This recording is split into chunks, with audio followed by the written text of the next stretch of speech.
The stockings were hung by the chimney with care, surrounded by the beautiful garland my wife made and put there.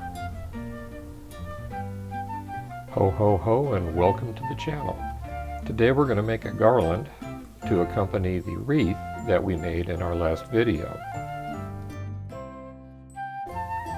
Like the wreath, all of the materials for this garland were purchased from a local craft store at Black Friday discount prices, keeping the total price for this project at under $30. As we said in the previous video, the variety of the accessories for these projects is almost overwhelming, but it makes it easy to customize your wreath or garland for almost any decor or room of your house. And don't be afraid of overbuying. Any of these accessories you have left over after you make your wreath and garland can be put to good use, and we'll show you how in our next video. Now let's get to it. Just like the wreath that we did in the previous video, my wife likes to start with a wire ribbon that travels the length of the garland, in this case, weaving in and out so that it looks like a single piece of ribbon. Now remember, this has wire in it, so you can tie it around a branch here and there, and you don't need to glue it in place. And also you can easily unwrap it and change it as many times as you want. Now she likes to leave the garland curled up in a circle to make it easier to work in the space that we have available. Later on we'll straighten it out. As we said when we did the wreath, there are just hundreds of kinds of ribbon and colors and shapes, all widths. In fact, the one she's making now has ribbon that I think is only about an inch, maybe an inch and a quarter wide. The last one she made for our own home was much wider, and she said she's using this one, this thinner ribbon on this one, because it matches the scale of the room where this one's going to be placed. In other words, a big bulky ribbon might look a little bit heavy if you have a relatively small room, and this thinner ribbon is going to make the garland just a little more delicate for the smaller room that it's going to be used in. At least that's what I think the theory is.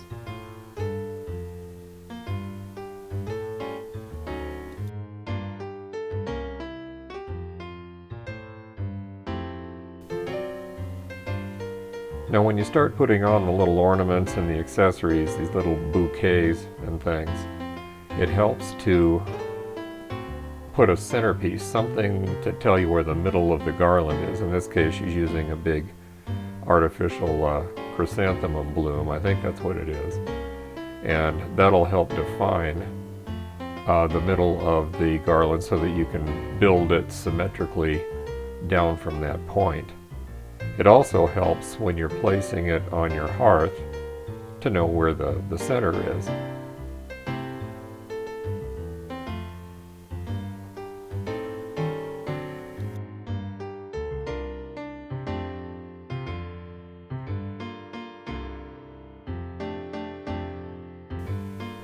At this point, the ribbon is installed, the center at the top has been established, the little bouquets of decorations have been placed, relatively symmetrical about that center point. And now she's just placing ornaments, and these are not attached yet. She's just going for style to see what looks right in what position. Notice that there's a little bit of the red and white swirl candy cane effect up at the top. As we said before, it's easy to go overboard with candy cane looks, and it can end up looking like a barber pole if you put too much of that stuff on. I'm also noticing that she's using smaller ornaments than the one we have in our own home. And again, I'm sure that's just to help this garland suit the scale of the room it's going in. Also, this garland is going to be hanging from a much smaller fireplace, so it doesn't need to be heavy and dominant. And at this point, she's pretty much happy with the location of everything, so she's using the glue gun to set it permanently or semi-permanently in place. You can always cut off the little stems that these are glued to. And also, as a reminder, this is the mini glue gun. It's one of the smaller ones, and it only costs, I don't know, $5, $10 at the most. And that about wraps it up. It actually took only a little longer to construct this thing than it did for me to talk about it. And I'm sure you could crank one of these things out in 15 minutes with a little practice. We've already given it away, and it looks gorgeous in its new home, accompanying the wreath that we made in the previous video. Now, you may recall I said not to worry about buying extra bits and pieces. Those little bouquets of ornaments have a wire stem attached to them, and you can hook these things onto anything. My wife put a couple of these on the antler lamps in my den, and bam, I've got Christmas in my man cave. It's as easy as that, and they're cheap. So go ahead and buy some extras and just splash them around the house. That's it for now. Thank you for watching, and please help us out by giving this video a thumbs up and subscribing to our channel. Have a safe and happy holiday season.